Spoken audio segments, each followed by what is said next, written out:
Olá pessoal, eu sou o Cláudio Carneiro e hoje estamos apresentando mais um episódio do programa TVC Cash, que tem como pauta entrevistar grandes personalidades de diversas áreas, abordando temas sobre desenvolvimento pessoal, desenvolvimento profissional, mudança de mindset, empreendedorismo, inovação, enfim, temas atuais e de grande interesse da sociedade, independentemente da sua idade.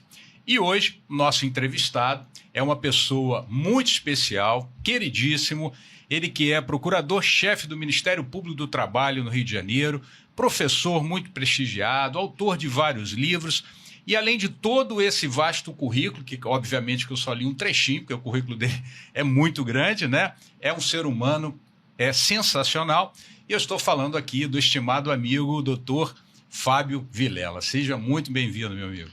Muito obrigado, professor Cláudio Carneiro. É uma honra estar aqui, não só pela admiração que eu tenho todo o seu trabalho, e também por essa iniciativa louvável, né? De buscar transformar vidas e carreiras, trazendo pessoas, personalidades que possam contribuir para a formação do convencimento e direcionamento dessa rapaziada. Muito parabéns pelo trabalho, é um prazer estar aqui. Nós que agradecemos, né? Eu tenho certeza que você vai adorar esse episódio, mas antes da gente começar esse bate-papo, eu gostaria de agradecer aos nossos patrocinadores que fazem com que esse programa aconteça, o ICEP Hub há mais de 17 anos transformando vidas e carreiras, e o Totality Precatório com mais de 400 milhões negociados em 4 anos. Um abraço aqui à doutora Márcia Gurgita. E se você também quiser agregar a sua marca a esse programa e ajudar o nosso projeto social inovador e totalmente sem fins lucrativos, entre em contato com a nossa equipe, vai aparecer aí o e-mail contato.portaltvc@gmail.com, e aí você também aproveita lá, se inscreve no canal e também no nosso Instagram, @transformando vidas e carreira. Bom, primeiro agora sim, a doutor Fábio Vilela, eu queria agradecer imensamente a sua participação, por disponibilizar o seu tempo aqui conosco. A agenda dele é cheia de compromisso, ainda mais agora, nesse momento que ele acaba por assumir pela 4ª vez a chefia do Ministério Público do Trabalho, além de outros mandatos como vice-presidente, mas ele, com muito carinho, com muita gentileza, aceitou o nosso convite para participar e contar um pouquinho mais da sua história pessoal, da sua história profissional, da sua história de vida. E você quiser seguir lá o Dr. Fábio, @Fábio G. Vilela, com 2 L's, tá?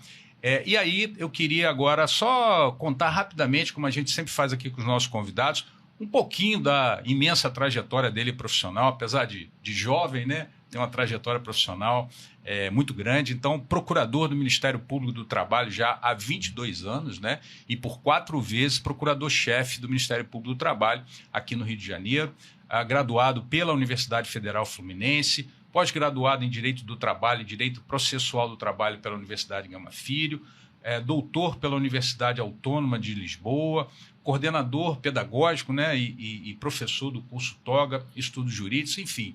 Aqui é só um trechinho para o pessoal conhecer uma partezinha do currículo. Bom, eu sempre começo as entrevistas, aí posso lhe chamar de Fábio? Pelo amor de Deus, somos amigos, né? E aqui o objetivo é o público conhecer um pouquinho mais das personalidades que a gente traz aqui. Então, eu sempre começo com uma pergunta que é uma pergunta assim, para direcionar o nosso trabalho. E hoje a gente está lá com o doutor Fábio Vilela, né, com todo esse currículo, uma trajetória muito bacana, uma trajetória de vida e profissional. Mas a pergunta é, você sempre quis ser o que você é hoje ou você mudou de rota aí no meio do caminho? Conta um pouquinho dessa parte. Bem, mais uma vez, bom dia a todos, é um prazer estar aqui, poder contribuir, né, com o aprendizado aí, com um pouquinho da nossa experiência com esse pessoal. Na verdade, não, eu não pensei imediatamente para a área jurídica. Eu queria ser militar e botei na minha cabeça que eu queria fazer escola naval. Então, fiz concurso para a escola naval, logrei êxito, passei para a escola naval, mas não terminei a escola, saí no 2º ano. E mais, queria frisar que foram 2 anos de um aprendizado maravilhoso. Eu tenho orgulho e me sinto da família naval. Tenho uma parceria institucional, além de amizades pessoais com a Marinha do Brasil muito grande, valores, inclusive a minha minhas 2 posses anteriores foram na sede social do Clube Naval para ver o carinho que eu tenho e a parceria institucional do Ministério Público, trabalho com a Marinha do Brasil. Nós temos uma coordenadoria que trata o trabalho portuário, aquaviário e outras coisas mais. Mas eu queria ser militar, né? E aí, depois, por quê? Na minha cabeça, e eu vou dizer por quê, né? Eu sempre fui uma pessoa disciplinada, organizada, gostava de estudar, muito obediente, aquele filho obediente, CDFzinho, gostava muito de exercício físico. E para ser militar não é só isso, você tem que gostar da carreira militar, né? Tem que abraçar. Então, não obstante todo o aprendizado que eu tive com os valores militares, que hoje me são caríssimos e eu respeito e divulgo, mas eu vi que não era minha realmente. Só que eu estava num berço jurídico, né? Na verdade, minha mãe era servidora do Tribunal Regional do Trabalho, meu pai era membro do Ministério Público do Trabalho. Bem, saí da Marinha, o que eu vou fazer? E vou ser sincero, eu não tinha, desde pequeno, querendo ser do direito, não. Eu falei, racional. Porque às vezes a racionalidade ajuda a gente. Bem, saía aquilo que eu achava que queria, então vou fazer direito. Aí, prestei vestibular, fiz a Universidade Federal Fluminense, sou nascido e criado em Niterói, Rio de Janeiro, e comecei o primeiro contato com o direito, muito embora estivesse na UF fazendo. Meu pai era professor de direito do trabalho. Minha mãe, como eu falei, servidora da Justiça do Trabalho. Então, o primeiro contato que eu tive, na verdade, foi com direito do trabalho. E me apaixonei pela matéria através do meu pai como referência, que já era membro do Ministério Público do Trabalho e também um excelente professor. E, diante disso, eu comecei a direcionar para a carreira trabalhista. Fui estagiário da Petrobras no período, ainda na faculdade, por certo. Depois, fui estagiário do Ministério Público do Trabalho, um concurso público, passei. Depois, passei para o concurso para ser servidor do Tribunal Regional do Trabalho. Aí, depois, sim, ingressei no Ministério Público, tomei posse em 12 de março de 2003. Completei esse ano 22 anos de Ministério Público do Trabalho. Então, na verdade, eu tinha uma intuição, um foco, ser militar, fiz uma mudança de rota, e hoje não me arrependo, sou realizado, eu amo a minha instituição, e esses convites que eu recebo para falar, não só de mim, mas principalmente da minha instituição, eu faço com o maior prazer, até para poder esclarecer a nossa atuação e divulgar, logicamente, para a sociedade como um todo. Nós vamos falar da sua instituição, que é uma instituição muito importante no âmbito social, no âmbito brasileiro, né? Mas essa pergunta ela é para você, principalmente, né? Porque às vezes você acha, poxa, eu mudei no meio do caminho, eu estou meio perdido. Não importa, pessoal, vamos começar da onde você está. Eu acredito, né? Cláudio, numa coisa. Faça acontecer. Tenha um norte. Se você vai alcançar ou não, se é o melhor, se você botar a energia de mudança, de correr atrás, as coisas vão acontecendo. Se for o seu caminho, você vai chegar. Se não for, vai abrir uma porta do lado e você vai... O que você não pode é ficar na zona de conforto. Você tem que correr atrás, você tem que buscar, em busca do seu objetivo. E os objetivos, nós fazemos correções de rota ao longo do caminho. Até porque é muito comum, no nosso país, escolhas muito precoces. Nós achamos escolher muito cedo. Às vezes, nós não temos noção, mesmo na área jurídica, na nossa área, quantas possibilidades nós temos na área jurídica. Eu escolhi o direito por causa disso. Vou ser sincero, no que eu vou fazer? Porque pensei que quisesse ser militar, vi, na verdade, que não é aquilo. Vou para o direito, que o leque é grande. E aí sim, vamos ajustando o foco no decorrer da caminhada. Eu mudei de profissão 3 vezes, né? Mas não estou aqui para falar de mim, não. Eu não falei disso, não. Eu quase falei, olha, fui por aí também. Então, eu fui aluno do seu pai, né? Conheci seu pai, sua mãe foi aluno do seu pai. E já conheço o Dr. Fábio há muito tempo. Bom, aqui temos um regalo do nosso programa. Opa, uma caneca excelente. Personalizada e também muito obrigado. Olha que lindo. Bom, então, se você está querendo mudar aí de rota, olha aqui o exemplo aí para vocês. E a segunda pergunta seria a seguinte, né? Envolvendo hábitos e atitudes, né? Quais os hábitos ou atitudes foram e ainda são fundamentais, né? Porque ele hoje está numa carreira de gestão, que além da atividade profissional demanda também uma experiência na área de gestão, né? De uma instituição como essa, né? Tão importante. Então, quais hábitos ou atitudes foram e ainda são fundamentais para a sua trajetória de realização profissional e atualmente na liderança de essa instituição que a gente sabe que você ama aí e defende, né, com unhas e dentes. ao longo da sua trajetória. O que você tem aí para falar para os jovens? Primeiro, é muito comum na nossa área, inclusive principalmente na área jurídica, não necessariamente na área jurídica, mas principalmente na área jurídica, nós ficamos um pouco perdidos o que fazer na área jurídica, né? E lógico, existem cargos ou profissões que têm uma chamada, um apelo social, né? Ou seja, por status muito forte. Mas eu acho que o primeiro, vamos ouvir a nossa vocação. Isso é fundamental. Nós temos que conhecer o que faz o advogado, o que faz o juiz, o que faz o procurador, o promotor, o dia a dia, porque eu trabalhei muito na área de concurso público durante o período e às vezes as pessoas tinham um determinado cargo com certa importância dentro da sociedade, e é legítimo, nós queremos galgar certos setores, faz parte, mas depois passa, não aguento mais isso, ou seja, mas peraí, você fez concurso para isso. Então, primeiro, buscar a sua vocação. E às vezes não é fácil, eu falei, a minha eu fui buscando, fui ajeitando, ajustando o prumo no meio do caminho, e faz parte, não é nenhum demérito em relação a isso, mas temos foco. Isso é importante. O ser humano, o que eu aprendi com a minha vivência, eu não sou muito velho, estou com 52 anos, mas a gente dá para aprender, Cláudio, alguma coisa. Eu acredito muito nisso. Nós somos energia, nós somos o que nós vibramos, nós temos que buscar sempre um propósito para a gente. E é claro que quando a gente joga essa energia de propósito, buscar, as coisas vão acontecendo para o nosso bem. Eu não sei se eu quero o melhor para mim. Sim, mas busque, corra atrás.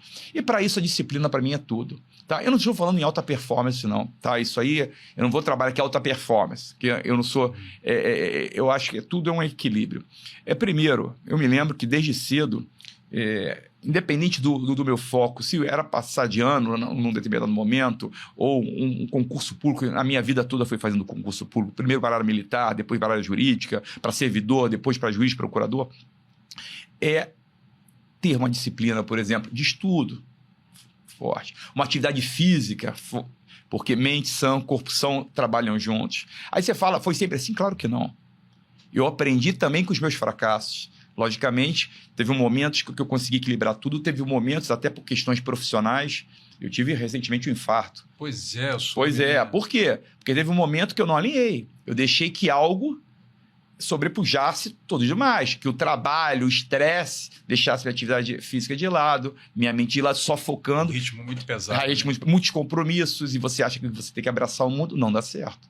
Então, tudo é um equilíbrio. Você precisa, sim, ter foco, você tem que buscar disciplina e ter o seu tempo de estudo diário, independente de estudo diário em qualquer área. Estudo, você manter... Eu digo, o melhor investimento que nós podemos fazer para nós é o estudo. Em qualquer área, é o estudo. O conhecimento ninguém te tira. E o conhecimento, logicamente, é para ser passado. Melhor do que você absorver, absorver e passar. E por isso que muito tempo eu me dediquei à área acadêmica. Hoje não dá pela questão de gestão há bastante tempo. Mas então é isso, disciplina, foco e correr atrás do seu objetivo, que eu acredito que aos poucos as coisas vão tomando o seu rumo. O que é seu está guardado, mas para isso você tem que jogar para o universo essa energia de busca. Querer sempre ser, não necessariamente melhor do que o outro. Esquece o outro. Ser melhor em relação a você mesmo, a cada dia um pouquinho melhor, você vai avançando muito. Eu tenho falado bastante sobre essa questão da produtividade associada ao no pain, no gain, né?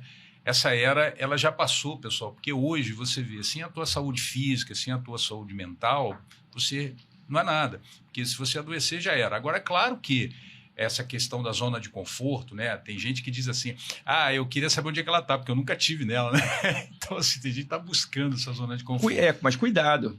As pessoas imaginam zona de conforto como aquela loucura. Não, às vezes a nossa zona de conforto é uma fuga. Às vezes eu me entupo de trabalhar para não parar e pensar. Né? Nem todo mundo consegue ficar parado pensando, né? Porque o silêncio traz para a gente um autoconhecimento muito importante. Eu digo, quer ver a luz? Mergulhe nas suas próprias sombras. Não é fácil, às vezes, você parar. Então, a gente fala assim, não, eu não tenho zona de conforto, minha vida é uma correria de segunda e sexta. Eu falo, então, na verdade, a sua zona de conforto é o estresse que você alimenta para fugir daquilo que você tem que encarar. Na verdade, é isso. Interessante. Já pararam para ver? Porque a gente fala zona de conforto, a pessoa imagina o quê? Zona de conforto é você estar parado. Não. Vou dar um exemplo. Eu infartei e falo isso com orgulho. Eu infartei porque eu fiquei muito tempo numa zona de conforto minha, que era não me dar tempo para parar. Me entupi de compromisso, eu não podia deixar para amanhã, não cuidei da minha saúde, que eu achava que era perda de tempo. E aí, eu estava numa zona de conforto, não tinha tempo nem de parar para pensar. Então, era uma zona de conforto que eu botei ali. Não me fez bem. Então, esse conceito de zona de conforto é muito relativo. O ser humano, a lei da inércia física não é à toa. Né? Nós temos a tendência de permanecer no estado em que estamos. Se a gente não fizer um upgrade, não tentar mudar, nada acontece. Pois é, né? Então, a diferença aí da pergunta, atitude e hábito, né? Atitude é o sentimento, aquelas coisas que você faz. E o hábito é a rotina, né? Com certeza. É isso que ele acabou de dizer. A rotina pode ser uma rotina boa, pode ser uma rotina ruim. Então, a gente tem que tomar cuidado. E ao longo da sua vida, Fábio, você teve, assim, algum mentor, ou não propriamente mentor, porque eu costumo dizer que mentora surgiu agora, essa nomenclatura, né? Mas sempre existiu. Mas alguma figura que te inspirou muito ao longo da sua carreira, para você, talvez para que você seja o que tenha sido o que você é hoje, ou talvez alguma coisa que você queria ser? Eu vou falar uma coisa que talvez para muitos seja, e não é nenhum clichê, não, é verdade. Com certeza foi meu pai. E falo isso porque aí você fala, e quando eu falo pai, e aí para todos, eu tenho um filho de 20, vai fazer 22 anos e um agora de 8 meses. Né? Então, aliás, parabéns. Obrigado. Né? Então, eu estou Gabriel e Heitor. Então, assim, vivenciando a paternidade mais velha, né? Eu brinco, quase um pai ou avô. E a importância do pai, sabe por quê? Claro, minha mãe era meu chão, era meu alicerce, minha melhor amiga, minha confidente. Meu pai, minha referência. E aí, e eu falo, meu pai também, muito trabalhador, foi oficial de justiça, era depois procurador do Ministério Público do Trabalho, um excelente professor, e meu pai era um professor, aquele professor bom em diversas matérias. Não, eu sou testemunha. Entendeu? Então, meu pai dava aula de Direito do Trabalho, de Processo de Trabalho, dava aula de Processo Civil, de Constitucional, de Administrativo. E geralmente fala, quem faz muita coisa não é bom em nada. E ele era. Então, e aí você perguntar, então seu pai te deu muita aula? Não tinha tempo. Mas olha só, a criança, isso aí eu tento passar, né? A criança, ela mira o exemplo, a atitude. Então, às vezes, meu pai não tinha tempo. Eu me lembro, meu pai era professor, tirava dúvida de todo mundo, chegava em casa cansado, não tinha tempo, não aguentava mais. Às vezes, passava, trabalhava no Ministério Público do Trabalho, sessão no tribunal, dava aula à noite, chegava em casa cansado, não tinha tempo para tirar as minhas dúvidas. Na verdade, era isso. Mas ele foi referência. Eu olhava, então, e eles, claro, ele possibilitava que, às vezes, outras que trabalhava com ele de vez em quando, teve um período que eu fazia os relatórios dos pareceres dele, ou então eu sou até da máquina de escrever, datilografava, e depois digitei também as aulas dele. Então, e vi ele dando aula, tanto que eu comecei a dar aula copiando meu pai, e claro, aprimorando de acordo com aquilo que é meu. Logicamente, você vai, é o lema, né? Copiar para criar, criar para competir, competir para vencer. Na verdade, é isso. Você busca uma referência. Modelou ele, né? E modelei ao meu modo, e aquilo que eu acho que vai ser aprimorado. E com certeza outros me copiaram e aprimoraram. E a ideia é essa. Agora, meu pai, sem dúvida nenhuma, e vou ser sincero, não pelo tempo dedicado, que não, muito batalhador, muito lugar, 3 filhos para cuidar, tinha que correr atrás, junto com minha mãe, que era uma guerreira. Mas a referência, então eu olhava, não é à toa, fui professor que nem meu pai e membro do Ministério Público que nem meu pai. E vou falar, quase que aquilo entra quase que inconsciente, eu não parei para ver, eu vou fazer isso que meu pai... Não, foi natural. É o exemplo. É o exemplo. Isso é muito importante, viu, pessoal? O exemplo que a gente dá para os nossos filhos, né? Parece um clichê, é verdade, né? Mas olha, eu vou falar isso por quê? Porque, mas você teve sorte, você teve um pai que sentou, que conversou, não tive nada disso. Meu pai nunca foi ausente, pelo contrário. Mas não tinha esse tempo. Como eu falei, era professor de todo mundo, não tinha tempo, às vezes, de explicar. Mas a referência, você olha, ele pode não estar falando para você, você vendo ele dar aula, vendo que tratar as pessoas, vendo atuar, aquilo fica no seu inconsciente. Você vai buscar a mesma coisa. Por isso a importância da paternidade em relação a isso. É claro, se puder fazer isso e ter qualidade de tempo, melhor ainda. Claro. E aí, ao longo da sua jornada, né? Vamos falar um pouquinho agora de desafios, né? Porque essa palavrinha sorte, ela sempre aparece, né? A gente olha as pessoas e fulano teve sorte e tal, mas esquece o caminho percorrido, né? Os desafios, altos e baixos. Qual foram esses, quer dizer, existiram alguns desafios, assim, os principais, e diante desses desafios, quais foram os aprendizados? Seja ele pessoal, que se você se sentir à vontade, claro, e profissional que você adquiriu ao longo desses desafios e principalmente agora, pela quarta vez, né, exercendo uma função de liderança dentro do MPT, fora os outros cargos que você já teve. Cláudio, na verdade, assim, a vivência, a vida vai lhe forjando, né? Então, hoje eu falo, aprendi depois de velho, no bom sentido, velho, né? Não, né? Eu falo com orgulho. Eu sou uma pessoa que adora a minha idade, né? Eu acho que toda idade, não sou aquele, tenho nostalgia do meu, não tenho nada disso. Eu gosto da minha idade. Hoje eu posso fazer coisas que eu não podia fazer antes, e não posso fazer coisas porque faz parte, faz parte do processo. Tem uma frase, desculpa te interromper, Fábio, mas tem uma frase que eu adoro. Você é novo para algumas coisas e velho para outras, né? E faz parte. Tudo tem seu lado bom. A vida é uma dualidade, né? Então, o que acontece? Eu aprendi o seguinte, aprendi agora, depois vamos voltar aos desafios. Primeiro, o fracasso faz parte da vitória. Você é um cara vencedor. Quantos fracassos, quando eu falo fracasso é uma palavra forte, né? Quantas quedas, né, nós não temos ao longo da nossa vida? Opa. A diferença só entre o vencedor, e quando eu falo vencedor, pessoal, não estou falando de dinheiro, né? Eu estou falando de reconhecimento, e não social, reconhecimento você com você próprio. Se você se reconhece, tem orgulho de você próprio, você já é um vencedor, independente do que você faça. Mas é como você lida com as quedas, com as derrotas ou com os fracassos. Vou dar um exemplo. Eu me lembro que, como eu falei, lá atrás, vamos lá de trás rapidinho para não perder muito tempo, mas vou dar um fim. Lá atrás, eu estava no segundo ano do segundo grau, falei, quero ser militar. E quero escola naval. Você pergunta, por quê? Não sei, meu amigo. Na minha família, não tem um militar. Eu ia te perguntar isso. Não tem. Minha mãe, como assim? Militar? Falei, não, eu quero ser militar. Botei na cabeça. Bem, minha mãe e meu pai botaram na época o que tinha de melhor lá para aprender. Eu morava em Niterói, que nasci e criado, ia para o Rio. Era um intensivo. Na época era o IMITA, Escola Naval, o Impacto lá da Tijuca, que era turma IMITA, Escola Naval. Primeiro ano, meu amigo, era uma rotina de estudo que você não imagina. Foi um ano intenso, estudando de segunda a sexta o dia inteiro, o segunda a sábado o dia inteiro, e domingo era um vestibular todo domingo, e não tinha dia das mães, dia dos pais, não tinha feriado, era um vestibular todo domingo para treinar. Chegou, passei em vários concursos da carreira militar, mas o que eu queria deu branco.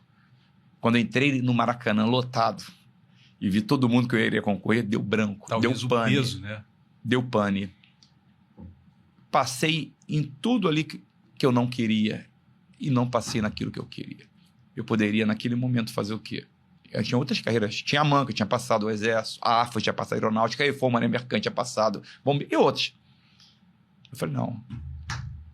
Caí porque eu não tive foco, me deixei levar pelo meio, pelo medo, pela insegurança, pela ansiedade. A pressão daquilo que você queria muito. Tive o apoio dos pais, banquei tudo de novo. Estudei tudo de novo. Falei, vou dar o meu um pouco melhor. Não me senti culpado. E aí, é importante, faz parte. Prova também é sistema nervoso, é emocional, é foco, faz parte do teste. Fiz e passei em terceiro lugar no concurso nacional. Então, um aprendizado. Eu poderia ter parado, desistido. Ou então indo para uma outra carreira que a princípio eu não queria.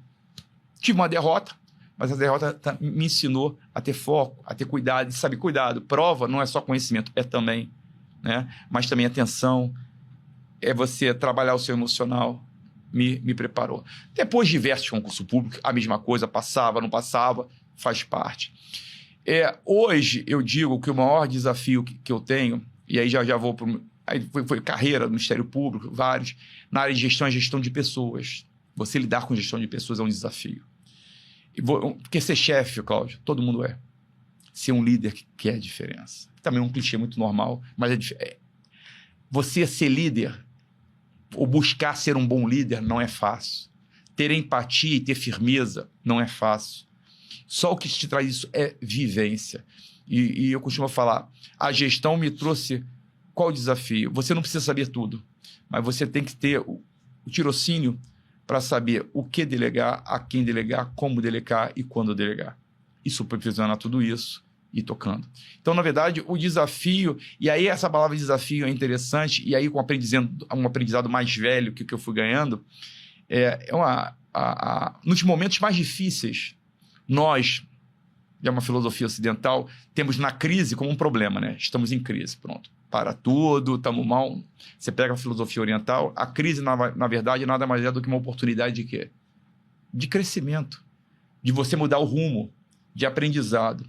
Então, eu troquei a palavra, aprendi a trocar a palavra problema por desafio. Porque quando você fala... Então, na gestão, eu vou para o meu 4º mandato.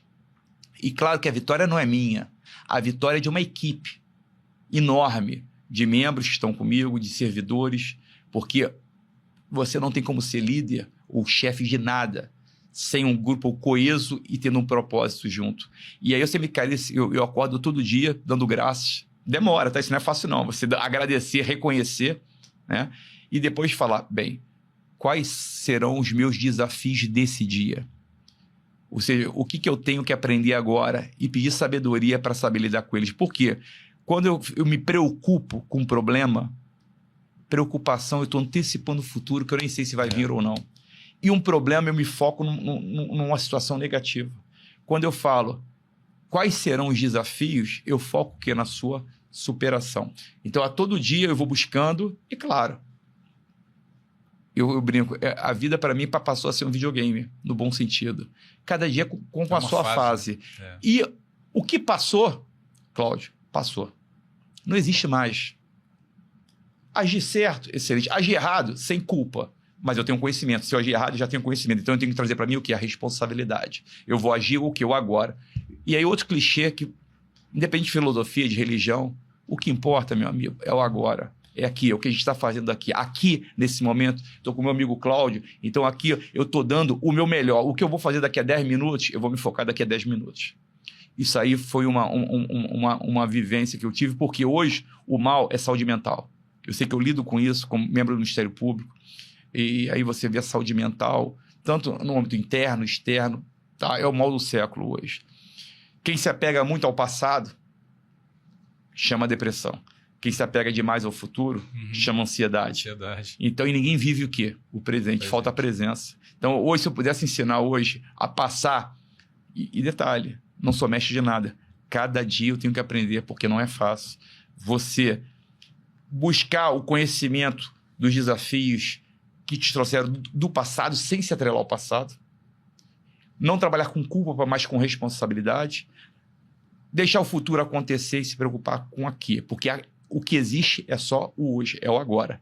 A partir de hoje é que virá o que a gente chama de futuro. É o que eu aprendi. Entendeu? Mas o que você está falando é muito importante, porque assim, a gente tem espectadores aí de áreas diferentes, né? Então, de repente, a pessoa está pensando ali, mas no direito é diferente. Não, não é diferente, não. Não. Esse aprendizado são para todas as áreas. Quem vive de passado fica preso a ele, né? O passado são experiências, né? O que muda o futuro é o presente. O passado a gente não pode mudar, né? Eu brinco, né? O que só existe na vida da gente é o presente. Ué, como assim? O passado não existe. Acabou. O passado são experiências. Futuro não aconteceu ainda. Então, na verdade, onde a gente tem que acertar é agora. Acertar que eu estou falando é se dedicar. E uma coisa muito comum, quando você se atrela ao passado, geralmente você traz uma culpa com você, de alguma coisa, né? Então, na verdade, nossa, e se, meu amigo, e se não existe? Porque você não foi capaz de fazer naquele momento, porque você não tinha esse conhecimento. Eu te pergunto, você é o Cláudio de 10 anos atrás, de 5 anos? Não é. Pelo menos a ideia da gente é buscar, né? Sempre evoluir. Melhorar. É melhor. Agora, a gente pode ficar na nossa zona de conforto, seja ela uma correria, que é uma fuga, ou comodidade, tudo é zona de conforto, ou buscarmos sempre melhorar. E no agora, cada dia um pouquinho mais. Na verdade, mais importante do que a intensidade é a regularidade, é a constância. Para tudo na nossa vida. Eu queria te fazer agora uma pergunta aberta, que é uma outra pergunta. São duas perguntas que eu sempre faço aos nossos convidados. A primeira já foi, a segunda é essa.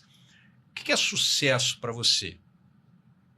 É uma pergunta aberta, que vem à sua cabeça. Fica à vontade para falar o que você achar que... Posso ser sincero? não vamos confundir sucesso com fama, né? Uhum. Que é muito comum essa confusão.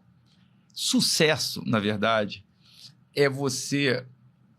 E aí eu vou uma visão minha, estou falando interna, né? Porque uma pessoa de sucesso, e para mim é uma pessoa em que você tem o respeito do outro e principalmente o seu. Em todos os aspectos da vida. Até a minha área. Quer ver um exemplo? Vamos botar para sair um pouco do clichê do autoconhecimento, né? Em relação à minha profissão, seja como procurador, seja como gestor, seja como professor. Sucesso para mim é falar, Fábio, como professor, porra, bom professor, excelente professor, não precisa ser o melhor. Pô, procurador, pô, cara bom, o cara assinou, Fábio. Se você vai concordar ou não com o parecer, com a atuação, não, é um cara bom, é um cara. Então, o sucesso para mim é você ser respeitado, não é temido, é ser respeitado pelas coisas que você passa, como você se apresenta, não só pelo outro, mas para você ter essa consciência. Então, hoje, erro todo dia, como todos nós, tenho muito a melhorar, tenho muito a aprender, mas eu tenho uma coisa, se você perguntar, todo mundo gosta de você e não é para isso. Claro, Mas, assim, se eu for... uma pessoa... E sabe que uma coisa que me dá bom? Uma pessoa que você sabe que não gosta de você. Cara, eu posso ser sincero? Claro que tem, né? Mas não tem nada aberto, assim. Tem pessoas que não têm contato. Então, saber que você tem uma boa relação com as pessoas, você representa bem a sua instituição, você está bem com a sua família. Cara, que é sucesso melhor do que isso. Porque ter um posicionamento social ou ter uma conquista, é tudo passageiro. Hoje você de repente está muito bem, amanhã muda. Então, mas eu sei que o meu nome, e eu prezo muito, né? As pessoas falam assim, você, em relação à minha instituição, por exemplo, você defende muito a sua instituição? Eu falei isso. Não. Claro que eu explico, esclareço, falo, eu defendo o meu nome. Só que quando eu defendo o meu nome, vem atrás muita coisa, vem atrás o que eu sou e o que eu represento. A credibilidade. A minha credibilidade. Na verdade, excelente, você tirou. Eu falo respeito, credibilidade. Em toda a minha atuação jurídica, profissional e não só pessoal, você tem credibilidade. Você não precisa ser o melhor. Você não precisa ser o famoso, nada disso. Mas se você tem credibilidade, você já tem sucesso. Sabe uma coisa que eu ouvi que eu achei sensacional? Não é dele, né? Mas eu ouvi assim, olha, eu não gosto do fulano, mas eu tenho que concordar que é um bom profissional. Sucesso. Então não gosta por causa de quê? Talvez uma questão até porque, pessoal. Né? Quem é, assim, você pode adquirir fama ou sucesso, ou, não estou confundindo uma coisa com outra. Não porque necessariamente concordem com você, mas respeita a forma que você coloca e de como você coloca. A credibilidade, né? Então, exatamente defender, é ter credibilidade. E agora, não só, e principalmente com o outro, mas com você. Então, eu tenho certeza, isso também, você não vira soberba, tenho certeza que eu tenho essa credibilidade. Agora, que eu tenho muito ainda para melhorar, para mim mesmo, muita, faz parte. Então, mas que você, numa média, você tem uma credibilidade, isso eu acho muito importante. Você sabe que as pessoas podem não concordar com você, ou que o que você defende faz parte. Mas respeitam e sabem que é uma pessoa que merece credibilidade, uma pessoa séria. Isso para mim já é sucesso. Não, eu sou testemunha aqui, sem retórica, eu já te conheço mais de 22 anos, antes de você entrar no MPT, e ele sempre foi isso aí que ele está falando, né? E a sua trajetória demonstra isso, porque ninguém consegue enganar todo mundo o tempo todo, né?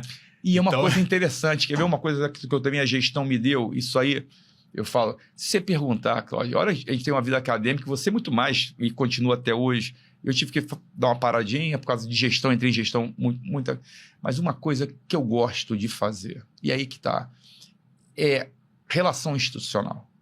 E quando eu falo em relações institucionais, tem muito disso, né? De gestão de credibilidade, é você, diante dos desafios diários, por exemplo, que eu enfrento, buscar soluções em parcerias. É muito bom isso, você vê as coisas aconteceram, levando a sua credibilidade da sua instituição para outros e fazendo uma corrente.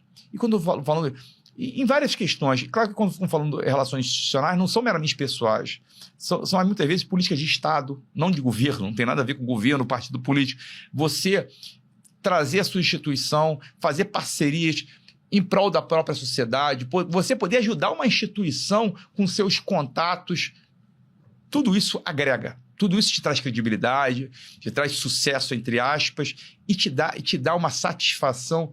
Que é coisa melhor do que você poder tocar um projeto social, como você está fazendo, ou institucional, que quem vai ganhar é a sociedade. Sei, muitas vezes, você sabe que a questão orçamentária é complicadíssima para todo mundo, mas só com parcerias de forma republicana, democrática, e você vendo as coisas acontecerem, isso é uma coisa que hoje me brilha. É um desafio, né? Eu vejo que te satisfaz. Me satisfaz. Primeiro que você falou, né? Eu dou meu jeito. Num podcast, eu falei, qual é a finalidade? Tô dentro. Eu queria agora explorar um pouquinho essa parte institucional, né? Uma vez ele me falou uma coisa, a gente estava lá ele fez o doutorado dele na Universidade Autônoma de Lisboa, em Portugal, e nós estávamos lá, né, conversando, amenidades, e ele me falou dos índices de trabalho escravo no Brasil. Eu fiquei impressionado com isso, porque eu não tinha a menor noção de que a coisa era assim, né? A gente vê muito em filme, parecendo que é em outro país, né? E aí, a tua experiência, né, como procurador do Ministério Público, e não sei se como chefe do Ministério Público, talvez mais ainda, né? Como é que você vê essa questão do trabalho escravo? Talvez, se você tivesse esses números na cabeça, seria legal falar para o pessoal, né?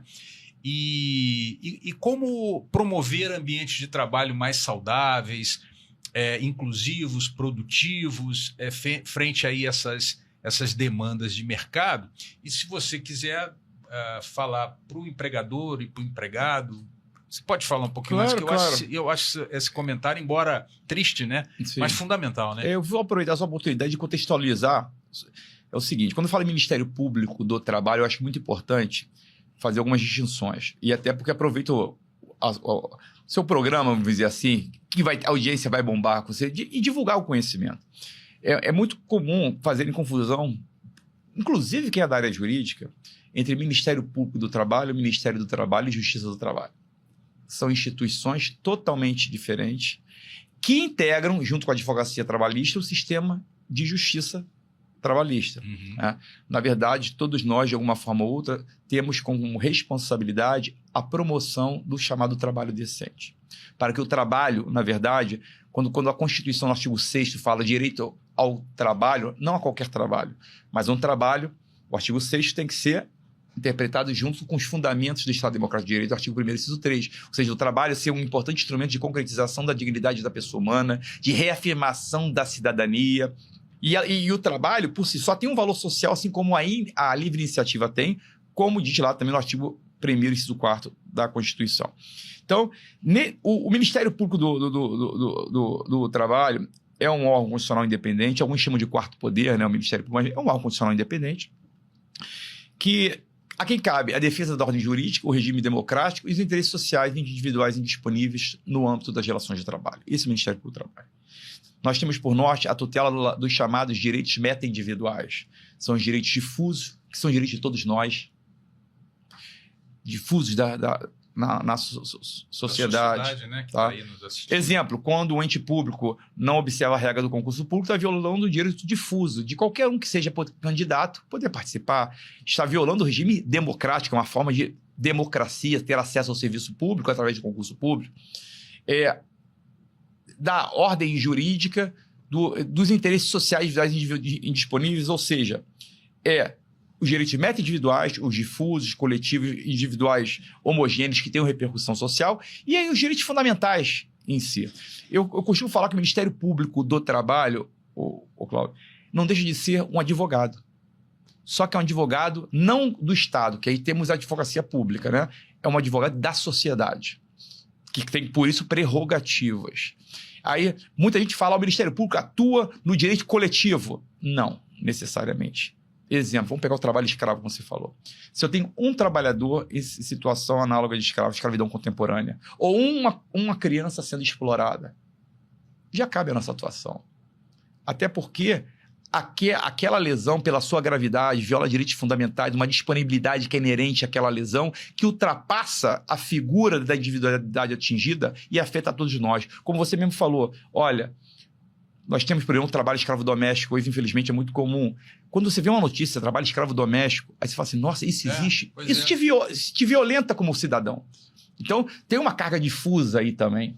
E aí, como eu falei, o Ministério Público do Trabalho atua nesse lado, né? Nessa também como a Justiça do Trabalho, a Advocacia Trabalhista, o Ministério do Trabalho na promoção do trabalho decente, mas o Ministério do Trabalho e Emprego, ele atua tem a parte da fiscalização, que são os auditores fiscais, tem a parte de geração de políticas públicas de renda e emprego, e a Justiça do Trabalho julga as ações, né? O Poder Judiciário. O Ministério Público do Trabalho tem tanto uma atuação, como a gente fala, na promoção de inquéritos civis, de ações civis públicas, de ações civis coletivas, mediações, temos também uma parte muito importante de promoção de interesses, o Ministério Público enquanto articulador social, interdisciplinar, indo em busca de soluções com outros parceiros, a atuação custos legis ou custo iuris em processos que tenha subjacente ao interesse público, que justifica a nossa atuação, seja pela qualidade da parte ou pela natureza da lide.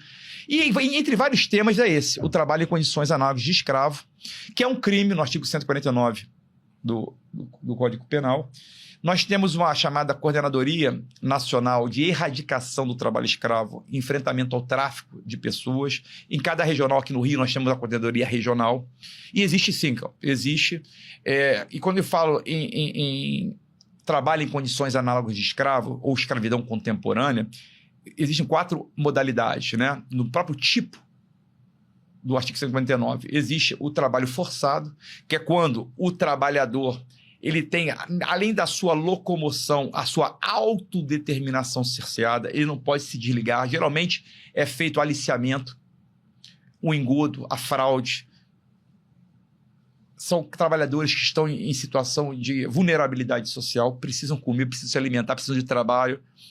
São contratados achando que vão ter boas condições de trabalho e são engodados. Muitas vezes existe ainda o trabalho forçado. A partir do momento que adentram com falsas promessas ao esse aliciamento, explorando a vulnerabilidade, depois não tem como sair, porque eles são envolvidos no endividamento, é chamado regime de trucking system. Aí entra uma segunda forma, que é a servidão por dívida, e aí acaba tendo cerceamento, eu não posso sair porque eu tenho uma dívida com o meu tomador. Também o trabalho degradante é uma outra forma que geralmente também está junto ali, ou naquelas condições de trabalho, não são condições dignas, mínimas de higiene, de saúde, de segurança. E a jornada exaustiva. Então, hoje, quando eu falo em trabalho em condições análogas de escravo, estou falando numa dessas 4 modalidades que podem ser concomitantes ou não. O trabalho forçado, o trabalho degradante, a jornada exaustiva e a servidão por dívida. E isso é uma realidade não só na área rural. Eu tive, por exemplo, eu passei para o Ministério Público, tomei posse em 2003. Eu passei e fui para Rondônia, minha primeira lotação. Em 6 meses, eu já estava atuando lá no norte, na região centro-oeste, em trabalho escravo. Nós temos trabalho escravo no âmbito urbano. Não sei se você lembra, as confecções lá, explorando os bolicianos em São Paulo. Nós temos também na indústria da moda... Foi uma atuação famosa, do MPT, não foi? Foi, do MPT. Na indústria da moda que tivemos, e aí traz a ideia de responsabilidade da cadeia produtiva, é uma realidade. É claro que não é aquela escravidão que passamos no nosso período colonial, né? No negro, da senzala, não. Mas é uma mancha no nosso processo civilizatório tão forte como aquela lá que já passou. Na verdade, são pessoas que têm a sua vulnerabilidade social, são explorados, são aliciados e submetidos a condições degradantes de trabalho e muitas vezes com cerceamento, sim, da sua liberdade. Ninguém me contou, eu presenciei em 2003. Tá? Capangas tomando conta e não deixando. Trabalhadores não podiam fugir porque iriam morrer. Eu vi isso, ninguém me contou, e nós temos operações aí em garimpos, por exemplo, muito forte, carvoarias, casas de farinha, onde não só homens, mulheres, crianças, idosos, aí você tem muito também a nossa atuação no combate à erradicação do trabalho infantil, a promoção da saúde e segurança do trabalho, né? Formas de combate à discriminação, modalidades de assédio, qualquer forma de violência no trabalho, assédio moral, assédio sexual, assédio eleitoral. Ou seja, é uma gama de atuação nossa. Eu ia te perguntar sobre o assédio, você já falou. É porque, assim, às vezes, eu fiquei impressionado quando você me falou isso, né? E às vezes a gente vê em filme, né? Mas isso acontece no país, acontece aqui a experiência do MPT, né? 22 anos como procurador. Triste, né? É triste. Cenário, mas acontece muito. E que bom que... Nesse momento, com certeza, está tendo uma operação de trabalho escravo em algum lugar do país. Quando eu falo operação, atenção, nós não atuamos sozinhos. É o Ministério Público do Trabalho, o Ministério do Trabalho, Emprego, junto com os auditores fiscais, a Polícia Federal, a Polícia Rodoviária Federal, e às vezes, muitas vezes vai a Defensoria Pública da União também. É uma equipe que vai. E aí eu queria aproveitar então esse rol, né, que você já até exemplificou. O Ministério Público do Trabalho ele tem se deparado, além dessas questões, com questões interessantes, boas ou ruins, né? Fica à vontade, sobre inteligência artificial, automação, questões afetas à tecnologia. Sim, claro. Inclusive, um dos desafios hoje é que a tecnologia é algo que não tem como voltar atrás, né? Hoje a vida ela é digital. Nós estamos aqui no podcast. Ninguém não vai pensar em publicar o podcast, uma entrevista, que isso passou, é rede social, é YouTube, ou seja, faz parte. Hoje, um dos desafios, na verdade, é a questão como utilizar, como o homem não ser substituído pela máquina, a questão da proteção contra a automação. É uma coisa, a tecnologia, ela está aí, já é presente, não é futuro, e cada dia não tem como voltarmos atrás, e nem estamos falando que mas como buscarmos uma qualificação é um desafio muito grande. E como, no nosso caso, como lidar com as novas formas de relação de trabalho que estão surgindo. Vou dar um exemplo. E aí nós temos uma bandeira motorista de aplicativos, o trabalho plataformizado, né? As entregas, os motoristas de aplicativo. E aqui eu não vou entrar na discussão aqui, e eu acho que o programa não é adequado para isso, se é de fato eles são empregados nos termos da CLT ou não. Mas um desafio tem. A tecnologia traz os benefícios maravilhosos, não tem dúvida. A internet, então, foi um advento que mudou, né? Mas traz um Quem diria hoje, agora, traz também desafios, né?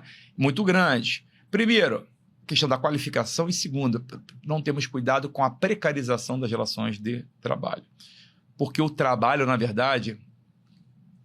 Falo, professor Cláudio Carneiro, primeiro logo vem como professor, vem como advogado. O trabalho é a nossa realização.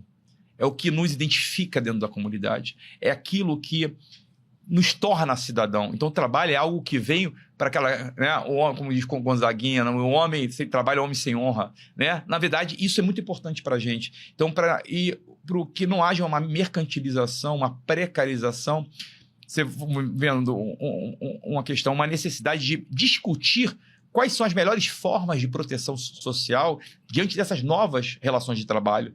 Se vamos enquadrar dentro do conceito formal da CLT outras formas de proteção que garantam um trabalho decente. Porque o trabalho decente, quando eu falo muito de trabalho decente, pessoal, não é uma coisa de Brasil.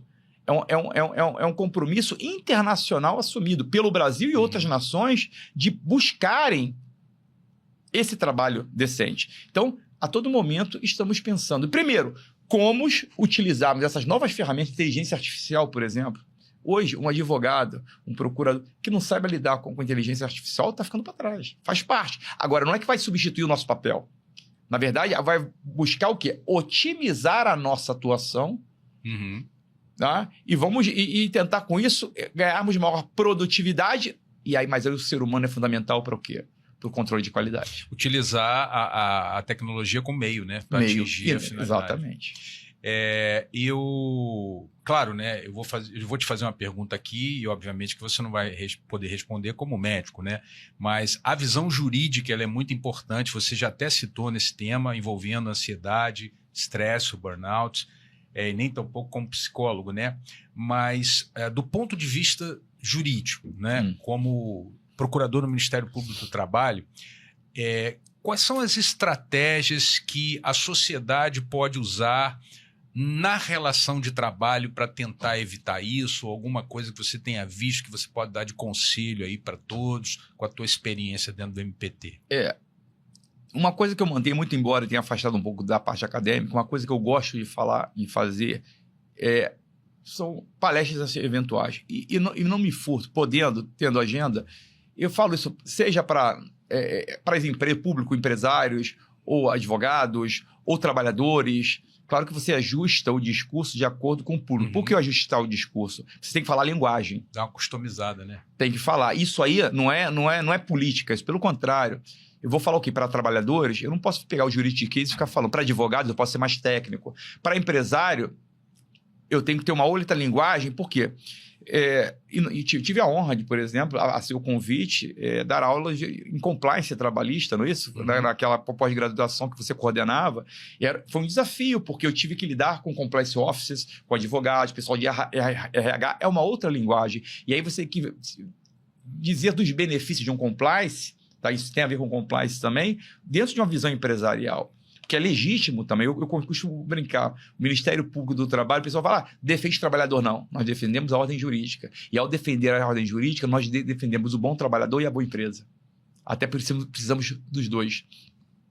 Agora, uma coisa que a gente pode fazer, primeiro, e aí em relação às empresas, por exemplo, é que elas tenham noção da responsabilidade delas. O empregador, ele é responsável não só pela rigidez física, ou seja, a atuação de agentes químicos, físicos e biológicos, mas também rigidez moral, psicológica no meio ambiente de trabalho. Um meio ambiente de trabalho, por exemplo, em que temos assédio moral, assédio sexual, modalidade de assédio e de violência, por exemplo, seja um assédio moral organizacional, que é chamado straining, né? Que é uma manifestação coletiva, aquela política agressiva de metas.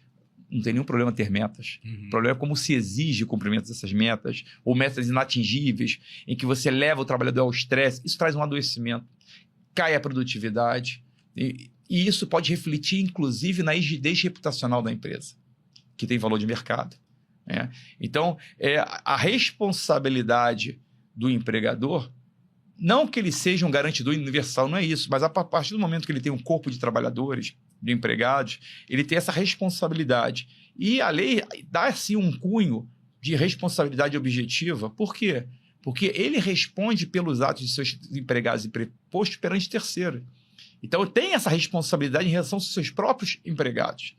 E o próprio trabalhador também ele tem que ter essa consciência de que ele atua, na verdade, numa engrenagem, que ele faz parte dessa engrenagem, mas que é preciso a necessidade da colaboração, logicamente, e o que a gente vem falando muito é a necessidade do chamado acordo de trabalho. O que é esse acordo de trabalho? Inclusive, dentro do próprio Ministério Público do Trabalho. Tecnologia, vamos trazer um pouco? WhatsApp. Gente, é uma maravilha, mas é um inferno na nossa vida. Acorda que ele já começa... Todo mundo te acha onde você... tem. Então, na verdade, vamos fazer um acordo a gente faz isso dentro do Ministério Público do Trabalho, em relação do servidor com o membro, com os chefes. Vamos fazer assim, qual vai ser a nossa forma de comunicação usual? Vai ser por telefone, WhatsApp, e-mail, vamos deixar, pode ser, qual horário mais ou menos que a gente vai se falar? Porque o empregado tem vida, o trabalhador tem vida, tem que ter o seu direito à desconexão, porque o empregado doente, e aí a doença hoje, como eu falei, a saúde mental hoje é o mal, síndrome de burnout, que reflete no ambiente de trabalho, é fato. Estudos estão aí. Cai a produtividade, traz prejuízo para o trabalhador, para a família do trabalhador, para a empresa e para o Estado. Ou seja, ninguém ganha com isso. Ninguém ganha com isso. Tá? Então, pelo qual você tendo um acordo de trabalho incentivando o seu trabalhador, o seu colaborador, o seu empregado, o trabalhador se sentindo integrante da empresa, todo mundo ganha. É claro que existe abuso de ambos os lados. Nós temos que trabalhar isso. Mas essa noção de saúde e segurança é muito importante e é um dos nossos também carro-chefes de atuação. Principalmente no mundo hoje globalizado, onde a competitividade é enorme, a necessidade de atingir metas, como falou isso, não sou contra metas. Em qualquer empresa, qualquer organização, até o Ministério Público tem metas a serem atingidas, tem um planejamento estratégico, valores, objetivos. A questão é, que metas são essas e como eu vou estimular aos meus servidores, aos meus colegas, baterem essa meta? Não é na base da gestão por injúria, pelo medo, pelo estresse, que vai chegar lá. E metas factíveis, né? Porque às vezes são metas que são... Nós tivemos casos, só para dar uma ideia, pessoal, para vocês terem uma ideia, não vou falar por exemplo, setor bancário, setor de muita violência psíquica, e no telemarketing, ou seja, aqueles setores em que você precisa de um estímulo, né? Vendedor, por exemplo. O vendedor tem que ser estimulado a vender. Uma coisa é estimular, trazer uma psicologia do trabalho. Outra coisa é aquela pressão com ameaças, com colocar o trabalhador em situação ridícula caso não bata a meta. Tudo isso leva a um estresse que reflete na própria empresa. Degrada as condições de trabalho, cai a queda da produtividade, traz doenças psicoemocionais, psicossomáticas ao trabalhador, os casos de suicídio grandes. Nós estamos vivenciando, quer ver uma coisa que tem muito a ver com a nossa atuação? Nós estamos vivenciando hoje os agentes de segurança pública. O Ministério Público do Trabalho, ele não é Ministério Público do Emprego, ele é Ministério Público do Trabalho. Sabe uma coisa, Cláudio? Você que foi policial sabe o que eu estou falando. O policial ele é tão cobrado e tão criticado às vezes, né, que ele se esquece de que, na verdade, ele é um trabalhador que atua em situação de risco e de risco acentuado. Então, hoje, os índices de distúrbios psíquicos, de saúde mental, de suicídio é enorme. Hoje é um problema nacional. Então, o Ministério Público do Trabalho no Rio de Janeiro, não basta você sair ajuizando a ação em face do Estado, não é isso. É entrar como articulador social, fazer acordos de cooperações. Nós temos hoje aqui com o Degase, com o CEAP, com a Polícia Civil, a causa, né? Militar, bombeiros, a Guarda Municipal, com reversões nossas e parcerias com as universidades e com institutos de prevenção, buscar um diagnóstico, vendo os mapas de sofrimento psíquico nas corporações, atuar na prevenção e no tratamento do policial e da sua família. Isso é uma realidade hoje no Rio de Janeiro, um projeto piloto que o Ministério Público do Trabalho do Rio está fazendo em conjunto com os agentes de segurança pública, que é uma relação de trabalho. O que não se discute é o regime jurídico que vai disciplinar essa relação de trabalho, mas é uma relação de trabalho, são todos trabalhadores. Eu acompanho o seu trabalho, parabéns por essa preocupação, vamos colocar assim, né, com todos os trabalhadores de uma maneira geral, porque, infelizmente, o policial é muito esquecido nesse cenário. Nós temos uma invisibilidade de policiais e nós conversando com eles, nesses trabalhos, falamos isso. Já reparou quantas vezes um policial segurança presente, está na rua, você passa, não dá um bom dia ao policial. E vou te falar, eu tenho esse costume que minha esposa, que é delegada de polícia, tem também. Eles levam um susto. Aí ele fala, bom dia, senhor. Ele leva um susto, não está acostumado a ninguém passar e dar um bom dia. Essa invisibilidade parece que não incomoda muito eles. Imagina você ser invisível. Tem isso. Verdade. Então, assim, eu ele fazia essa pergunta, mas já havia a resposta, mas você é totalmente a favor, então, do compliance trabalhista, né? Não tem como. Até porque o que é o compliance? Sabe melhor do que eu. É uma cultura de estar em conformidade. Primeiro, como defensor da ordem jurídica, como membro do Ministério Público, eu não só tenho como ser a favor, como apoiar um compliance, um programa de integridade, porque, e claro, um dos primeiros pilares do compliance é a alta administração. É, logicamente, isso ser absorvido e bancado pela alta administração. Senão você não tem um compliance. Você tem um checklist, você finge. É você trazer para dentro da sua empresa essa cultura de estar em conformidade, que traz, com certeza, benefícios. Tanto no âmbito... Porque, na verdade, a ideia é... A gente brinca, né? Não é neutralizar. Riscos inerentes à qualquer atividade vão existir sempre, mas você minimiza isso. Você busca se antecipar, detectar, prevenir, detectar e tentar atuar. Inclusive, para o próprio Ministério Público, a gente fala, o compliance primeiro é para o ambiente sadio dentro... Eu estava falando agora de saúde mental, exemplo, na área de saúde e segurança, é para que haja um meio ambiente sadio, equilibrado, que dê retorno não só ao trabalhador, mas principalmente à própria empresa. Tá? Aí que se fala, para evitar o quê? A ação do Ministério Público do Trabalho, do auditor fiscal. Não é só isso, não. O passivo trabalhista também é uma consequência. Mas ganhar em produtividade, ganhar em reconhecimento, evitar... Não é nada. Quem atua com empresa sabe o que eu estou falando. Imagina você ter uma empresa sua em que tem uma denúncia ou uma condenação de trabalho em condições análogas de escravo, ou de discriminação racial ou de gênero, ou de se utilizando de mão de obra infantil, ou um grave acidente de trabalho fatal. Isso cai, você joga no Google, aparece. Isso afeta a credibilidade da empresa, a imagem, a sua rigidez reputacional, que hoje tem um valor de mercado alto. Então aproveita aí, você que está nos assistindo, divulga esse programa para a organização para a qual você trabalha, independente de qual seja, né? Porque Com certeza. estamos aqui ouvindo um especialista, um procurador do Ministério Público do Trabalho falando sobre temas importantíssimos. E quando você né? você está numa audiência com uma empresa, não, eu trouxe meu compliance, você até passa a respeitar mais, porra. E às vezes o próprio compliance da empresa se adianta. Aí você fala, não, mas isso aí não inibe que aconteça. Pode não inibir, pode não evitar, mas neutraliza quase que de imediato e diminui as consequências. Então, até na dosimetria da indenização, isso tem repercussão.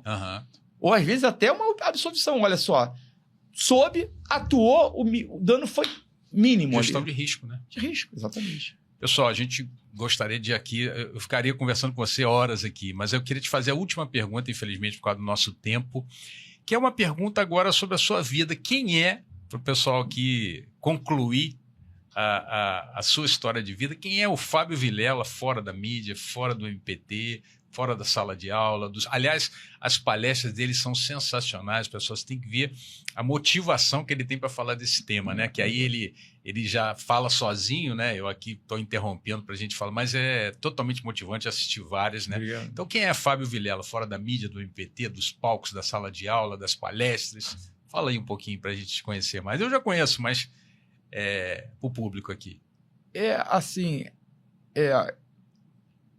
Eu poderia... A gente tem que ter um cuidado, né? Não, cuidado que eu estou falando para você não... na verdade, assim, fora do que a gente faz, como... na versão, eu sou... Não, fica à vontade, porque, gosto. Olha, ele é uma pessoa simples demais, né? Assim, Então, sabe o que eu gosto? É uma pessoa... Eu gosto... Pedante, né? Não é pedante, porque a gente tem dificuldade. Por exemplo, eu sei de todos os meus defeitos. E muitos eu não sei e outras pessoas sabem, né? É muito comum. Assim... É uma pessoa que gosta de relações interpessoais. Se preocupa com o ser humano, exatamente. Né? Empatia. Aí, quem sou eu para falar que eu sou uma pessoa que tenho empatia? Isso é muito... Mas eu procuro ter empatia. E se eu estou procurando ter empatia, já vale muito. Então, quando eu trabalho a empatia, por pior que seja a situação, isso me põe na frente. Então, eu falei, mas peraí. Como é que eu posso? Claro que eu sou ser humano como qualquer um. Então, tanto no lado profissional, como no lado pessoal, como no lado religioso espiritual, se eu não sou a pessoa de 10 anos, se eu não sou o cara de ontem, né? E se Deus quiser, amanhã eu não sou o de hoje, eu gosto. Você sabe que não sou formal, quem me conhece é tudo irmão, meu amigo.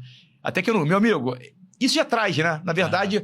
Você querer trazer, claro que também muitas vezes você tem que manter um distanciamento dentro de um ambiente, de uma atuação, que faz parte. Mas se você puder conseguir levar as coisas com empatia, com leveza, é muito melhor. E claro, e nisso você aprende muito. O lidar com o outro. Então, na verdade, como todos nós aqui, é buscar aprender, meu amigo. Na verdade, a gente está aqui para isso.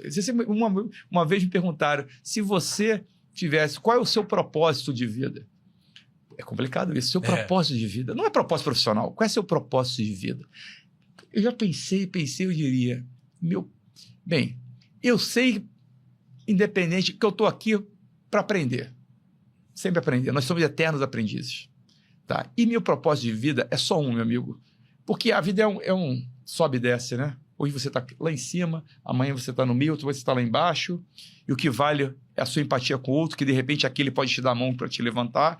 Então, meu propósito de vida é estar em paz comigo. Tendo certeza que errei para burro e vou errar muito ainda, mas estou aprendendo, certeza de que sempre que possível eu faço o meu melhor. Ainda que não saia o meu melhor, eu tento fazer o meu melhor. Isso aí já vale. Perfeito, só Jesus, né? A gente tem que ser cada dia melhor, buscar ser cada dia melhor. Entendeu? Não tem né? como. Isso aí você leva... E aí, meu amigo, você pode aplicar para qualquer área da tua vida, independente de carreira, independente de nada. É buscar treino em empatia. Isso é fundamental. Lidar com pessoas, aprender. Você sabe que a melhor forma de aprender, muitas vezes, as formas que a gente aprende mais é quando a gente dá aula, né? Verdade. É quando a gente consegue fixar mais. E você aprende muito com o aluno também, e essa troca é muito fundamental. É isso. Sem ser piegas ou clichês, mas assim, Fora isso, eu gosto de relações pessoais, de estar com as pessoas, com esse aprendizado, trazer esses desafios. Mas vou te falar, na área da gestão, o maior desafio é a gestão de pessoas, o que não tira a sua beleza de qualquer forma. Poxa, infelizmente, pessoal, a gente está chegando ao fim do nosso bate-papo aqui. Eu falei a vocês que ia ser sensacional, né? Mas a gente pode até marcar já outra oportunidade para conhecer um pouquinho mais. E eu, mais uma vez, queria agradecer aos nossos patrocinadores, o ICEP Hub, há mais de 17 anos transformando vida, e o Totalis Precatórios, com mais de 400 milhões negociados em 4 anos.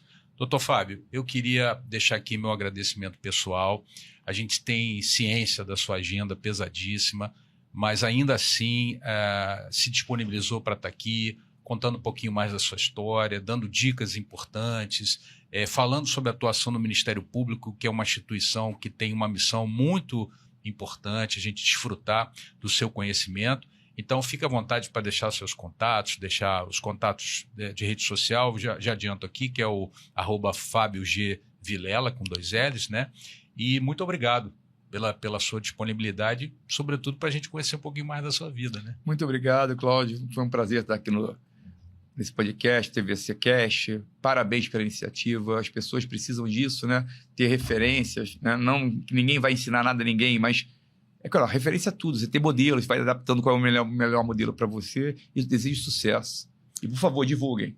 Muito obrigado. Então, se você ainda não se inscreveu no canal, se inscreve lá, coloca lá o sininho para conhecer os próximos episódios e também o @Transformando Vidas e Carreira no Instagram.